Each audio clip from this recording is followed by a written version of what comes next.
साथियों, जब भी मुझे लगता है कि लाइव किसी तरह से कट गया था, जैसा मैंने आपसे कहा कि मैं हूँ, उसके पीछे भी एक बड़ी शख्सियत है, एक बड़ा नाम है और जिनसे मेरी पहचान है, जिन्होंने मुझे हौसला दिया उस संघर्ष के समय में, जब इस उत्तर प्रदेश की पूरी सरकार, आरएसएस और तमाम लोग जो हैं, भारतीय जनता की पार्टी की सरकार मेरे पीछे लगी हुई थी और तरह तरह से मुझे राजनीतिक षड्यंत्र करके डराया जा रहा था, धमकाया जा रहा था। तो मुझे सबसे बड़ा हौसला देने वाली और मुझे समाज के नाम समर्पित करने वाली मैं मेरी परम पूजनीय माता जी से भी आज आपको रूबरू करा दूं, क्योंकि अगर वो ना होती तो शायद मैं ना होता। और बाबा साहब अगर इस देश में संविधान ना देते तो देश में करोड़ों शोषितों, वंचितों, जो जिनके लिए बाबा साहब ने कहा कि किसी भी समाज की या किसी भी देश की जो सफलता है उसका पैमाना वो उस देश की महिलाएं हैं। जितनी उस महिलाओं की तरक्की हुई है उतनी उस देश की तरक्की हुई है। तो बाबा साहब ने जो अधिकार दिया उसके बाद जो है इस देश में महिलाओं को अधिकार मिले और उनके कारण जो है अपने महापुरुषों को दिखाए रास्ते पे चल के उस शख्सियत ने मुझे जो है समाज के लिए लड़ने का हौसला दिया। मैं उस शख्सियत से आपको रूबरू करा देता हूं, आ जाओ। अभी तक पुराने कुछ वीडियो में आपने इन्हें देखा होगा, पुराने कुछ मैसेजेस में आपने इन्हें देखा। जब मैं जेल में रहा तो तमाम मीडिया के लोग इनसे आते थे, इनकी बात पूछते थे, इनको पूछते थे कि अगर कल कुछ हो जाएगा चंद्रशेखर को तो आप क्या करेंगी। तो ये मेरी परम पूजनीय माता जी हैं। मैं आज घर पे हूँ क्योंकि बड़ा दिन है, 2 नवंबर का राशुका लगी थी, सब लोग परेशान थे, पूरे देश के लोग परेशान थे। इन्होंने मुझे जन्म दिया और ये आज मैं इनके पास हूँ। इनके आशीर्वाद से मैं इतना आज जो कुछ भी हूँ, आप लोग मुझे जानते पहचानते हैं तो इन्हीं के आशीर्वाद से जानते पहचानते हैं। ये हैं तो मैं हूँ और हम सब लोगों के घर में माँ है और माँ एक प्रकृति का ऐसा अनमोल उपहार है। आप बैठ जाइए, मैं थोड़ी सी बात कर लूँ, धन्यवाद। प्रकृति का एक ऐसा अनमोल उपहार है माँ, जो प्रकृति ने सिर्फ प्रेम के लिए जो है, समर्पण के लिए दिया है। साथियों, मैं घर पे हूँ मगर कल जब मैं बुलंदशहर में रोड शो कर रहा था तो सबसे पहले तो मैं बुलंदशहर की जनता का भी बहुत बहुत धन्यवाद करता हूँ कि एक गरीब के बच्चे को, एक नौजवान पे इतना भरोसा दिखाने के लिए, इतना प्यार देने के लिए। यहाँ लोग नौजवानों को ये कहते रहते हैं कि नौजवान जो हैं उनको जानकारी नहीं है, वो कुछ नहीं कर सकते हैं, लेकिन इस देश की को अंग्रेज़ों से आज़ादी दिलाने के लिए भी नौजवानों ने बहुत सारी कुर्बानियाँ दी थी। उन कुर्बानियों के बाद ही देश आज़ाद हो पाया। तो कुछ माएँ मुझे वहाँ मिली थी, मेरे अभी भी याद है। मैं घर आया तो इस बात को सोच रहा था कि मैं एक सामान्य परिवार से आता हूँ और संघर्ष के बदौलत आज मुझे आप जानते हैं। बुलंदशहर में जब मैं रोड शो में था तो बहुत सारी माताएं आज़ाद समाज पार्टी का झंडा लेके मिली और कुछ बातें भी उन्होंने मुझसे कही। मैं उनसे पहले कभी नहीं मिला हूँ, वो मेरे संघर्ष से मुझे जानती हैं। या फिर भीम आर्मी के तमाम जो नौजवान हैं, कार्यकर्ता हैं, आज़ाद समाज पार्टी जो उनके संघर्ष से, उनकी मेहनत से, और वो जो मेरी संघर्ष की कहानी शायद उन्होंने हमारे परिवारों तक पहुंचाई, उससे मुझे वो जानती हैं। उनका एक अटूट विश्वास मुझे देखने को मिला, जिस विश्वास ने कल मुझे ताकत दी।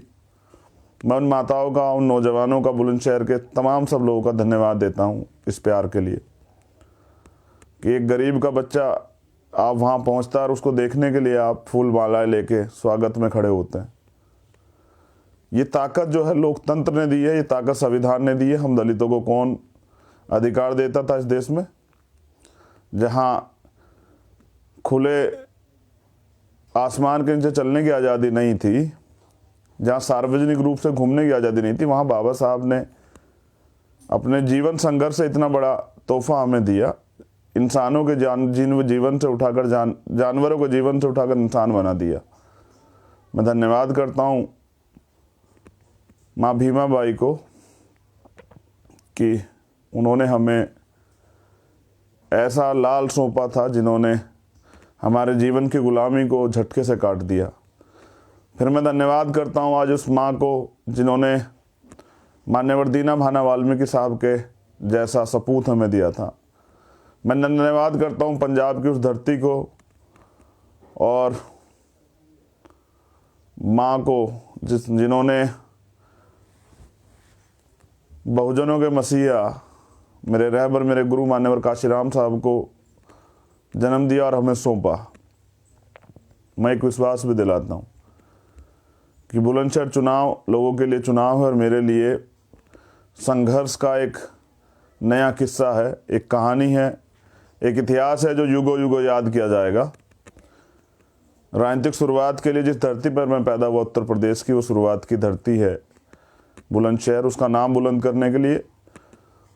और हमने एक मॉडल भी बनाया है कि बुलंदशहर में अभी चुनाव में 1.5 साल बाकी है, मेन चुनाव में 2022 के, तो ये विधानसभा का प्यार अगर हमें मिलता है, जनता में आशीर्वाद देती है हमारे प्रत्याशी को जिसका ऑटो का निशान है, तो हम लोग वहाँ एक मॉडल बनाएंगे कि किस तरह से जो है मान्यवर काशीराम साहब के दिखाए सिद्धांतों पर, बाबा साहब के दिखाए आदर्शों पर चल के एक बुलंदशहर सदर विधानसभा को हम लोग उत्तर प्रदेश की सबसे नंबर 1 विधानसभा अगले 6 महीने में बनाने का काम करेंगे। वहाँ अच्छे स्कूल सुचारू रूप से जो चल रहे हैं, उनमें अच्छी सुविधाएं बच्चों के पढ़ने के लिए, क्योंकि बाबा साहब ने कहा ना कि एक रोटी कम खाना, अपने बच्चों को जरूर पढ़ाना, शिक्षा शेरनी का वो दूध है जो पिएगा वो दहाड़ेगा। तो वहाँ स्कूलों को सुचारू रूप से चलाने के लिए जो षड्यंत्र हुआ है कि पढ़ाई ख़त्म की गई है सरकारी स्कूलों में, उस पर हम लोग काम करेंगे। हम लोग काम करेंगे अस्पतालों में जहाँ अच्छा इलाज ना मिलने के कारण बहुत सारे लोगों की जान चली जाती है।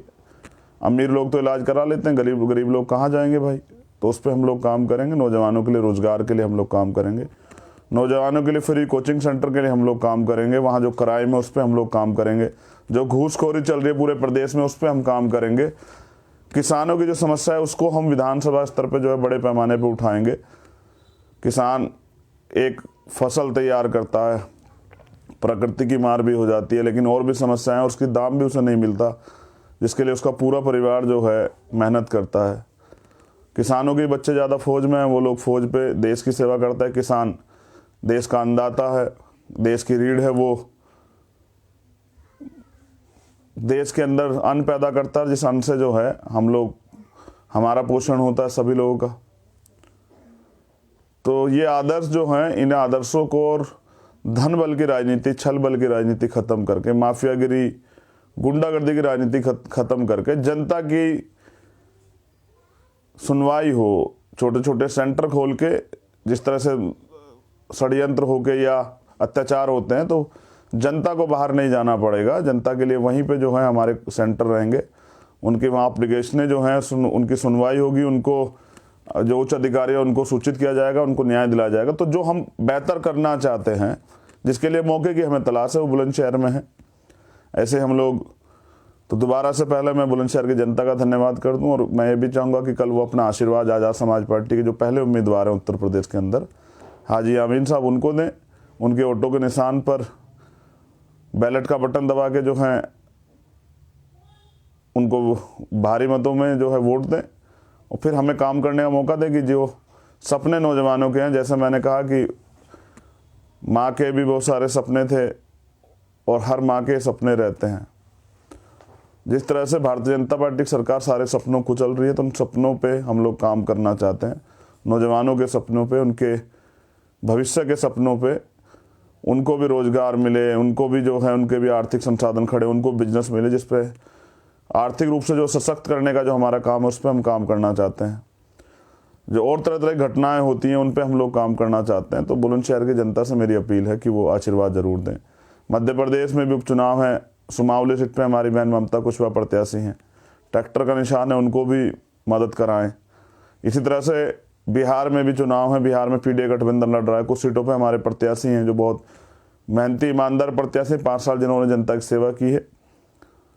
इसी क्रम में जो है महाराजगंज एक विधानसभा है, एजाज भाई लड़ रहे हैं, नेमत खान लड़ रहे हैं सिवान से, गोपालगंज से एक और हमारे छोटे भाई वकार लड़ रहे हैं, और भी बहुत सारी सीटें हैं जिन पे पीडीए गठबंधन के लोग लड़ रहे हैं। मैं चाहूँगा कि आप सब लोग उनको आशीर्वाद दें और मुझे काम करने का मौका दें। मैंने कभी कोई शिकायत नहीं होने दी है, जो बात मैंने आपसे की है उसको मैंने निभाया है, और आने वाले कल में भी मैं इसी ताकत के साथ निभाता रहूँगा। लोग मुझे कुछ फ़ोन करके, बुलंदशहर के लोग और बाहर से भी ये कह रहे थे कि भाई एक समस्या है कि वोट बिकता बहुत है, और जहाँ तक मैं जानता हूँ कि स्पेशल दलित समाज के जो लोग हैं, मुस्लिम समाज के जो लोग हैं, गुजर समाज के जो लोग हैं, प्रजापति कश्यप पाल समाज के लोग हैं, वो भी वोट की वैल्यू को समझने लगे हैं, और स्वाभिमानी लोग जो हैं वोट नहीं बेचा करते। इस बार मुझे उम्मीद है कि लोग कितने षड्यंत्र कर लें, कितने पैसे और तरह तरह के अभाव प्रभाव, दारू, तमाम चीज़ों को करें। जो दारू बांटने वाले तमाम तरह के लोग हैं, आप समझ लीजिए कि उनकी निष्ठा क्या है। तो इससे हमारा भला नहीं होगा, क्योंकि माननीय काशीराम साहब कहते हैं कि वोट की सुरक्षा बहन बेटियों की रक्षा की तरह करनी है। तो जो प्रभारी, जो कार्यकर्ता वहाँ लगे, मुझे पूरी उम्मीद है कि उनके मेहनत का आशीर्वाद हम सब लोग को ज़रूर मिलेगा। तो जैसे मैंने कहा कि 16 महीने मैंने जेल काटी, एक ही सपना था कि जब बाहर आके काम करने का मौका मिलेगा तो मैं बाबा साहब के सपने को और माननीय काशीराम साहब के सपने को पूरा करने के लिए अपना जीवन समर्पित कर दूंगा।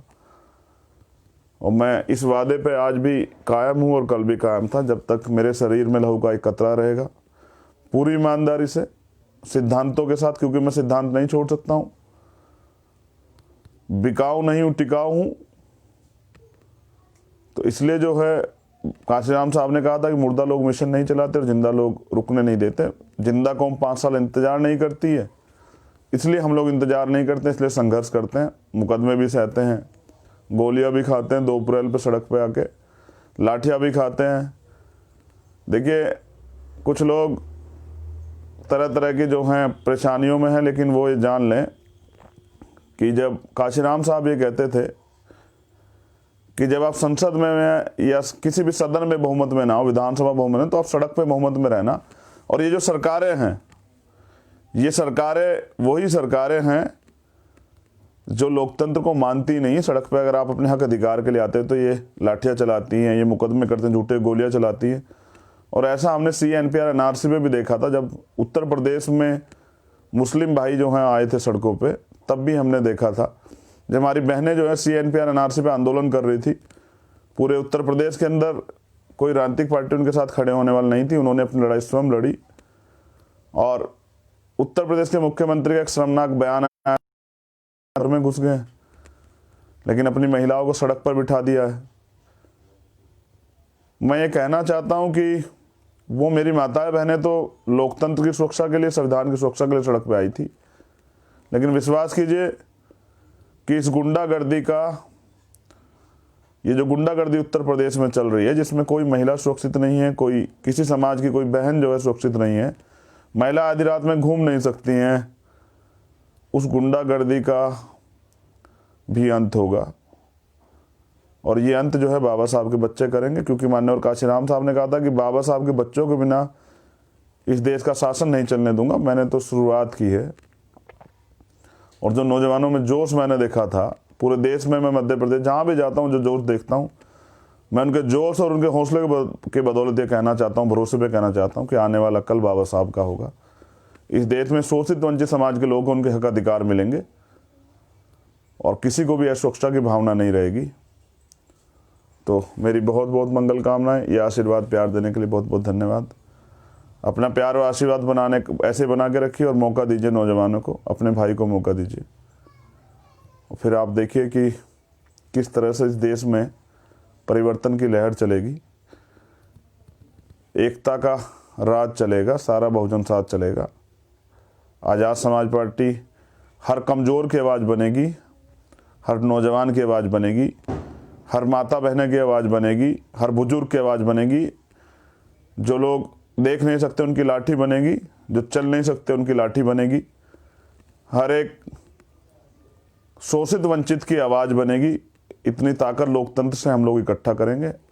मेरी बहुत बहुत मंगल कामनाएं। जय भीम, जय भारत, जय संविधान। कल अपने मत का प्रयोग करें।